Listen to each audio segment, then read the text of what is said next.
పరిచర్య చేసి రాత్రి ప్రార్థనకి ఎక్కేవాడట. ఆ ప్రార్థనకి ఎక్కుతూ ఉండగా ఇతనితో పాటు 12 మంది శిష్యులు కూడా తీసుకెళ్ళడానికి ప్రయత్నం చేశాడు.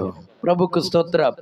దాంట్లో ఒకరిని తప్పిస్తే 11 మందిని ముందుకు పెట్టుకొని వెళ్ళిపోయిన తర్వాత తోటలో ప్రవేశించాలి.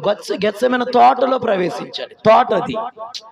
ఈ ఎంట్రన్స్ అయిపోయిన వెంటనే ఒక 8 మందిని అక్కడే ఉంచాడు. ఒక 8 మందిని, మిగిలిన 3 ఆయనతో పాటు వెంట పెట్టుకొని వెళ్ళిపోయాడు కొంచెం దూరం. మరలా ఈ 3 ఒక దగ్గర ఉంచి యేసు ప్రభు ఏకాంత ప్రార్థనలోకి వెళ్ళిపోయాడు. ప్రభుకు స్తోత్రం కలుగును గాక. ప్రైజ్ లార్డ్, హల్లెలూయా. అయిపోయింది. ఆయన ప్రార్థన ముగించుకున్నాడు. రిటర్న్ అయి వచ్చేటప్పుడు పేతురు గాఢమైన ప్రార్థనలో ఉన్నాడు. ప్రభుకు స్తోత్రం. మామూలు ప్రార్థన కదా, అటువంటి ప్రార్థన చేసే వాళ్ళు కూడా ఇక్కడ ఉంటారు. టెక్నిక్ ప్రార్థన. ప్రభుకు స్తోత్రం కలుగును గాక. హల్లెలూయా. నిద్రపోతూనే ఉంది. అమ్మా అన్నానంటే నేను నిద్రపోవట్లేదు అంటుంది. నువ్వు కళ్ళు మూస్తే నాకు నిద్రపోవట్లేదు అంటావు. ప్రభుకు స్తోత్రం కలుగును గాక. కొంతమంది టెక్నిక్ ఏంటిదంటే ఊగే నిద్ర ఉండిద్ది. ప్రజలకేమో ఊగుతుందిగా నిద్రపోవట్లేదు అనుకుంటాం. కానీ ఆమెకున్న టెక్నిక్ ఆల్రెడీ ముంబై వెళ్ళొచ్చింది, హైదరాబాద్ వెళ్ళొచ్చింది ఖర్చు లేకుండా. ప్రభుకు స్తోత్రం.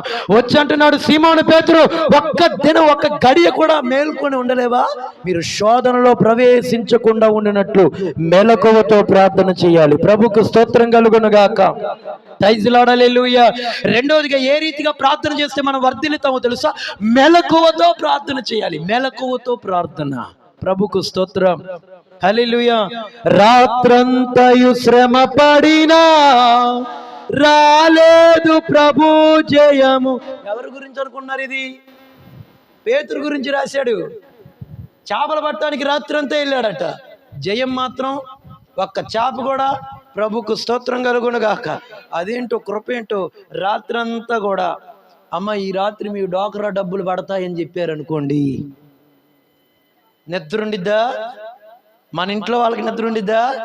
ప్రభుకు స్తోత్రం. ఏ టైంలో పడతాయో ఎదురు చూస్తావు. నిద్ర వచ్చినా కానీ ఏం చేస్తాం? అవసరమైతే చీపురు పుల్ల నెత్తిని తిరిగి పెట్టుకుంటాం. నిద్ర రాకూడదు. ఎందుకు? ఒక ఆశ, ఒక నిరీక్షణ.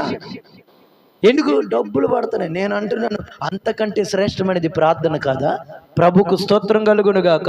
ప్రార్థనలో నాటునది పెళ్ళగించుట సాధ్యము, ప్రార్థనలో పోరాడునది పొందకపోవుట, ప్రార్థనలో పెనుగులాడితే పతనమవుట. వద్దులేను. ప్రార్థనలో పదునైనది పని చేయకపోవుట. ఈ పాట మీరు అందరూ పాడండి. ఈ చరణం.